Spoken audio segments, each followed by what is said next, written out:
Bismillahirrahmanirrahim. Let's start the third lecture of the chapter Human Resource Planning and Job Analysis. पहले दो lectures में हमने जो बात की थी वो थी ह्यूमन रिसोर्स प्लानिंग के हवाले से. उसमें पहले लेक्चर में हमने अलाइनमेंट को देखा कि strategic alignment with the human resource management होनी चाहिए और ह्यूमन रिसोर्स प्लानिंग जो है वो according to the goals and strategy of the organisation ही डेवलप होगी. अब जो दूसरा सपोर्ट एलिमेंट हमारा आता है हमारे रिक्रूटमेंट एंड सिलेक्शन के मेजर प्रोसेस से पहले, वो रिलेट करता है जॉब एनालिसिस. हमने ह्यूमन रिसोर्स प्लानिंग में जो असेसमेंट की थी वो रिलेट करती थी quantitative assessment of the human resource, यानी डिमांड एंड सप्लाई साइड को हम देखते हैं, लेकिन वो क्वांटिटेटिव असेसमेंट थी जिसको हमने हेड काउंट भी कहा कि हमें कितने लोग रिक्वायर्ड हैं. अब जो क्वांटिटेटिव के साथ क्वालिटेटिव एस्पेक्ट ह्यूमन रिसोर्स का है कि जितने लोग रिक्वायर्ड हैं उसमें से कौन सा शख्स किस नॉलेज स्किल्स एबिलिटी को, किस एजुकेशनल बैकग्राउंड को एट्सेट्रा पॉजेस करता होगा, तो वो ऑर्गेनाइजेशन के लिए ज़्यादा सूटेबल हो सकता है. सो उस असेसमेंट के लिए हमें जो सपोर्टिव एलिमेंट मिलता है वो है job analysis. That is a combination of two words, one is job and second one is analysis. Job किसको कहते हैं पहले तो हमें ये अंडरस्टैंड करना है. The most important thing about job is कि ये क्या है. This is something that is related with task, roles, responsibilities जो किसी भी इंडिविजुअल को क्या की जाती हैं, असाइन की जाती हैं. ठीक है, assign to individual from a side of organisation, वो उसकी क्या बन जाती है, जॉब.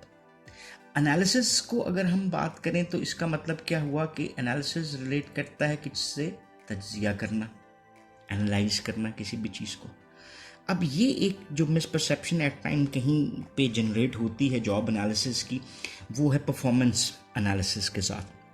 परफॉर्मेंस किसी भी जॉब की आउटकम के तौर पे जो हमारे सामने आती है उसकी असेसमेंट है कि एक इंडिविजुअल उस काम को कितना अच्छा कर रहा है.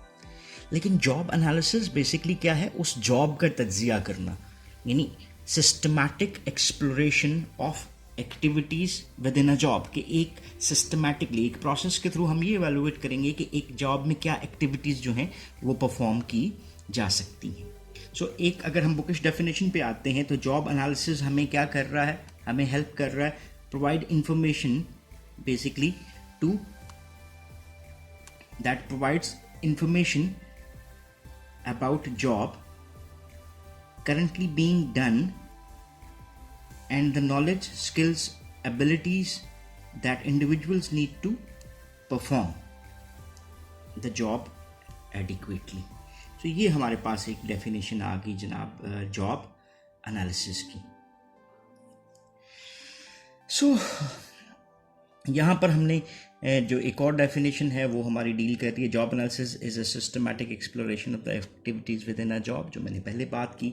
सो बेसिकली क्या है, it's a technical procedure, it's a technical procedure जो कि हम डिफ़ाइन करने के लिए यूज़ करते हैं किसको जी, जॉब की ड्यूटीज़ को, रिस्पॉन्सिबिलिटीज़ को और उसकी अकाउंटेबिलिटीज़ को. सो एनालिसिस किस में इन्वॉल्व होता है, involves the identification and description of what is happening on the job, accurately and precisely identifying the required task, the knowledge and the skills necessary for performing them and the conditions under which they must be performed. So ये जो चीज़ें हैं इसको अगर हम बात करें तो जो टास्क, रोल्स एंड रिस्पॉन्सिबिलिटीज़ की बात की थी वो किस में आ जाता है, that is described as job description. और जो हमने बात की knowledge and the skills necessary to perform them, वो हमारा आता है जॉब स्पेसिफिकेशन में. सो इसको थोड़ा सा आगे चलते हैं और देखते हैं कि जॉब एनालिसिस के मेथड्स हमारे पास क्या आ सकते हैं. जो हाईलाइट आपको आइटम्स नज़र आ रहे हैं, these are all the analysis of job. ठीक है, जॉब एनालिसिस मेथड्स के नाम से भी बुलाया जाता है.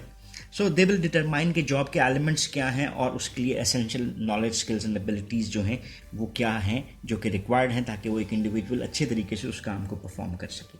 सो अगर हम इसको रिलेट करना चाहें तो that is more related with the process of research, कि हम बेसिकली एक रिसर्च का तरीका कार जो डाटा कलेक्शन का था उसको यूज़ कर रहे होते हैं, पर इस डाटा कलेक्शन का पर्पस जॉब को एनालाइज करना होता है, जबकि रिसर्च में हम उस डाटा कलेक्शन को उस रिसर्च के कंक्लूजन ड्रॉ करने के लिए या हाइपोथेसिस टेस्टिंग के लिए यूज़ करते हैं। पहला मेथड जो हमारे पास आता है that is named as observation method. Observation किसको कहते हैं, इसको थोड़ा सा डिफाइन करते चलते हैं। What is observation? ये क्या होती है जी? ऑब्जर्वेशन सिस्टमैटिक होती है, और सिस्टमैटिक प्रोसेस है किस चीज़ का? दो बातें, वॉचिंग और दूसरी चीज़ क्या आ जाती है? That is listening. सो हमारे पास क्या आया कि observation is a systematic process of watching and listening others with a specific purpose. अब इसका स्पेसिफिक पर्पस क्या होता है कि हम जॉब को असेस कर सकें। सो जॉब एनालिस्ट जिनसे हैं वो वॉच कर रहे हैं एम्प्लॉइज़ को डायरेक्टली, या फिर वो रिकॉर्डेड फॉर्म में भी ऑब्जर्वेशन ले सकते हैं। जैसे हमारे पास वीडियो टेपिंग है किसी भी जॉब को, टास्क को परफॉर्म करने की, तो हम उसको असेसमेंट के लिए यूज़ कर सकते हैं। और ये फर्स्ट हैंड इंफॉर्मेशन का हमारे पास एक मेथड है, यानी प्राइमरी डाटा हमें रिवील करता है इस सूरत में। और फर्स्ट हैंड इंफॉर्मेशन देता है अमूमन ये होता है कि जब एक वर्कर को इस चीज़ का आइडिया हो कि ही इज़ बिन वॉच्ड और ऑब्जर्व्ड, तो नॉन ऑब्जर्वेशन हमें वही डाटा यील्ड करके नहीं देती जो कि अननोन की सूरत में हो सकता है। जस्ट टेक एग्जांपल कि फ़र्ज़ करें मैं आपको एक लेक्चर पढ़ा रहा हूँ और मैं अपनी मर्ज़ी से आपको पढ़ा रहा हूँ। जैसे ही मुझे पता लगता है कि जी कोई सीनियर आ गया, बॉस आ गया, मेरा कोई हेड ऑफ डिपार्टमेंट वो मुझे देख रहा है कि मैं कैसे कर रहा हूँ, तो I will be too much curious about it, और मेरी वो नॉर्मल एक्टिविटीज़ उस तरह से नहीं रहेंगी। सो ये इस मेथड की एक प्रॉब्लम भी है। दूसरी चीज़ आ जाती है कि एट टाइम जब हम देख रहे होते हैं तो वहाँ पे नॉर्मल वर्किंग इन्वायरमेंट भी नहीं रहता, डिस्टॉर्शंस हो जाती हैं जो जॉब एनालिस्ट की वजह से वहाँ पर प्रॉब्लम्स कॉज कर सकती हैं। सो बट वन मेथड जिसको यूटिलाइज़ किया जा सकता है, कुछ जॉब्स में इसकी इम्पोर्टेंस ज़्यादा है और कुछ जॉब्स में इसको हम उस तरह से ऑब्ज़र्व नहीं कर सकते। और जैसे मोस्टली मैनेजरियल जॉब्स हैं तो उसमें हमारे लिए शायद ऑब्जर्वेशन उतना अच्छा मेथड ना हो, रादर देन जो हमारे पास टेक्निकल नेचर की जॉब हैं जो कि डायरेक्ट स्किल से रिलेट करती हैं, तो उसमें हम जस्ट एक एग्जांपल, अगर एक मिस्त्री टाइलें लगा रहा है तो उसको देख के हम बेहतर अंदाज में असेस कर सकते हैं कि वो कितना अच्छा काम कर रहा है या नहीं कर रहा है, या उसको क्या चीज़ों की ज़रूरत हो सकती है। सो दिस इज़ वन मेथड। दूसरा मेथड है, इसको हम कहते हैं जी इंडिविजुअल इंटरव्यू मेथड। इंटरव्यू किसको कहते हैं? इंटरव्यू, अगेन इंटरव्यू को डिफाइन करें तो इंटरव्यू सिस्टमैटिक प्रोसेस है। ठीक है, एक सिस्टमैटिक प्रोसेस है जिसके थ्रू हम क्या कर रहे होते हैं? Systematic process of face to face discussion between two or more than two individuals with a specific purpose. This is a dictionary definition of interview method, जो कि स्टिल अभी भी आपको यूज़ होती हुई नज़र आती है, दो कि फ़ेस टू फेस जो है वो अब face to face is not the common method. ये मैं और आप एक चैट में भी हो सकते हैं जिसमें मैं और आप वीडियो कॉल में इन्वॉल्व हैं, तो वहाँ पर भी फ़ेस टू फेस थोड़ा सा इलेक्ट्रॉनिक मीन्स में भी जा सकता है। सो इंडिविजुअल इंटरव्यू मेथड जो है वो एक टीम को असेंबल करता है जॉब इनकम्बेंट्स की। जॉब इनकम्बेंट्स हम किनको कह रहे हैं? वो लोग जो कि पहले से किसी स्पेसिफिक जॉब को परफॉर्म कर रहे हैं। Just take an example, if I am a sales promotion officer, तो मुझसे अगर जॉब असेसमेंट ली जाती है, जॉब एनालिसिस में पूछा जाता है, इंटरव्यू लिया जाता है, तो मैं I am the person who is the job incumbent, जो पहले से जॉब को परफॉर्म कर रहा है। ठीक है, सो उसको बुलाया जाता है और उससे इंडिविजुअल इंटरव्यू लिया जाता है। सो इंटरव्यू के क्वेश्चंस आपसे पूछे जाते हैं और उसी की बेस के ऊपर आंसर्स को कंपाइल किया जाता है और इसी को एक कंबाइंड किया जाता है into a single job analysis. ठीक है, अब इसमें कई इंटरव्यूज़ किए जाते हैं जिसकी बेस के ऊपर कुछ इन्फॉर्मेशन अगर किसी एक बंदे से कहीं पे मिस भी होगी तो वो दूसरे से और उसको क्रॉस मैच किया जा सकता है। सो ये मेथड इफेक्टिव होता है जहाँ पे हम किसी ऐसी जॉब को परफॉर्म कर रहे हैं जहाँ पे शायद वो ऑब्जर्वेशन इतना अच्छा मेथड नहीं था। सो इसमें असेसमेंट हो जाती है कि एक जॉब में क्या होता है, क्या होना चाहिए। Involving employees in the job analysis is also essential. अभी इस इंडिविजुअल इंटरव्यू मेथड को हम सिर्फ थोड़ा सा मॉडिफाइड फॉर्म में ले जाते हैं और किधर ले जाते हैं जी? ग्रुप इंटरव्यू मेथड में ले जाते हैं। यहाँ पर पहले इंडिविजुअल इंटरव्यू मेथड में हमारे पास इंटरव्यूअर जो ज़्यादा हो सकते हैं, लेकिन इंटरव्यूई कितने हैं, 1 सिंगल पर्सन, और कई सिंगल पर्सन्स को हम इंटरव्यू कर सकते हैं। ग्रुप इंटरव्यू मेथड जो है उसमें हम इंटरव्यूईज इकट्ठे ले सकते हैं।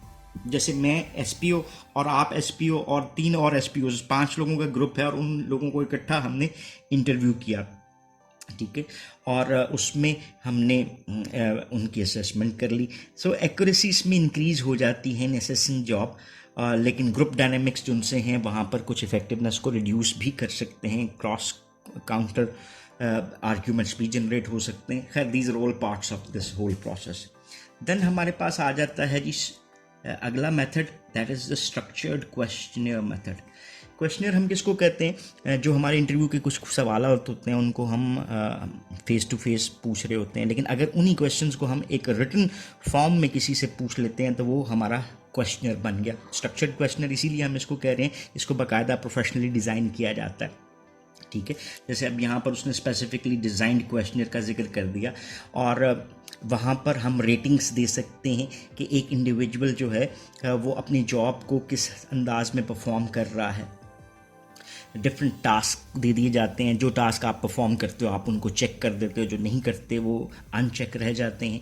सो इस टेक्निक के ज़रिए हम एक्सेलेंट इन्फॉर्मेशन गैदर कर सकते हैं अबाउट जॉब्स, और इसमें मल्टीपल ओपिनियंस भी हम ले सकते हैं, बिकॉज क्वेश्चनर्स को फिल करवाना ज़्यादा लोगों से निस्बतन आसान होता है and less time taking rather than हम जो इंटरव्यू मेथड करते हैं वो ज़्यादा टाइम टेकिंग हो सकता है। लेकिन कुछ चीज़ें इसके साथ भी एसोसिएट करती हैं जो नेगेटिव भी हैं, कि एट टाइम कई चीज़ें जो हैं वो एक्सेप्शंस में आ जाती हैं, उन चीज़ों को हम नहीं असेस कर पाते because it's a written questionnaire, और उसी की बेस पे इसकी असेसमेंट भी होती है। और जो फॉलो अप क्वेश्चंस जो कि आपको इंटरव्यू का पार्ट नज़र आते थे वो इस मेथड में हम नहीं यूज़ कर सकते। देन हमारे पास आ जाता है जी लास्ट मेथड, इसके हवाले से लास्ट नहीं सेकेंड लास्ट बनता है टेक्निकल कॉन्फ्रेंस मेथड्स। इसकी ज़रूरत क्यों है कि कुछ जॉब्स इस टेक्निकल नेचर की होती हैं जिसमें ह्यूमन रिसोर्स मैनेजमेंट की एबिलिटीज़ जो उनसी हैं वो रिस्ट्रिक्टेड हैं, कि वो टेक्निकल जॉब्स में हम नहीं समझ सकते कि क्या हो रहा है। उसके लिए ये मेथड यूज़ करता है सुपरवाइजर्स को with extensive knowledge of the job, या frequently called subject matter SMEs। इसको हम क्या कह रहे हैं, SME, that stand for subject matter experts, ठीक है। और उन लोगों को बुलाते हैं, उनसे जॉब करेक्टरिस्टिक्स के ऊपर बात की जाती है। बेशक ये एक अच्छा मेथड है, लेकिन कई चीज़ें जो जॉब होल्डर्स परफॉर्म कर रहे होते हैं उनको जो एक्सपर्ट्स होते हैं वो वहाँ पर मिस कर सकते हैं, और हो सकता है किसी और सब्जेक्ट मैटर एक्सपर्ट्स वो एक्टिविटीज़ को उस तरह से ना परफॉर्म कर रहे हों। सो यहाँ पर ये लिमिटेशन आ जाती है टेक्निकल कॉन्फ्रेंस मेथड की। और आखिरी मेथड जो हमारे लिए इस लेक्चर का पार्ट बनता है उसको हम कहते हैं diary method. Once I was checking some exams, तो वहाँ पे इस डायरी मेथड को लोगों ने लिखा था डेरी मेथड। खैर, इट्स अ डायरी मेथड।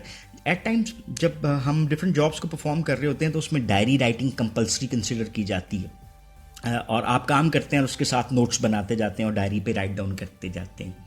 सो जो आपकी डेली एक्टिविटीज़ हैं, डेली स्केड्यूल है, उस डायरी के ऊपर रिकॉर्ड होता है, और उसी रिकॉर्ड को जॉब एनालिस्ट जिनसे हैं वो यूज़ कर सकते हैं असेसमेंट, कि आपने डेली बेसिस पे क्या जो हैं टास्क परफॉर्म किए थे, और उसी की बेस के ऊपर हम जो different outcomes of job analysis हैं वो क्रिएट कर सकते हैं।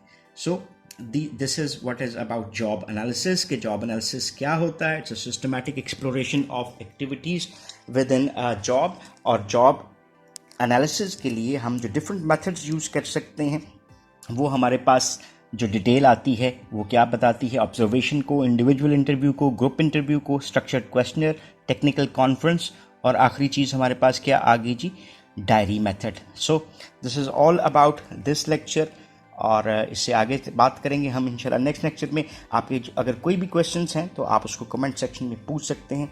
So thank you very much for watching this video. Have a nice time.